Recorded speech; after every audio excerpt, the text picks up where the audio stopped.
سلامونه دوستانو، ډیرو کسانو ډیرو ملګرو غوښتنه کوله چې په ثوابۍ کې کومه دماکه شوې ده هغې باره کې اپډیټ. نو دوستانو دا تاسو کتلی شئ چې په ثوابۍ کې کومه دماکه شوې ده، کوم د سیټې تاڼې دننه دماکه شوې ده.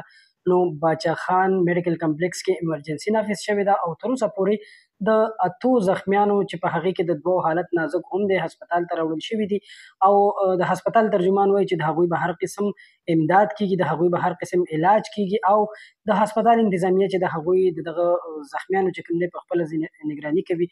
قدرمنو یو ډېر افسوسناک خبر چې همدا اوس زموږ تر مخه راغلی دی، تاسو دا هم کتلی شئ بالکل انتهایی نازک دی د 2 کسانو حالت او دا هغه سیټي تاڼه ده، د هغې تصویرونه دي.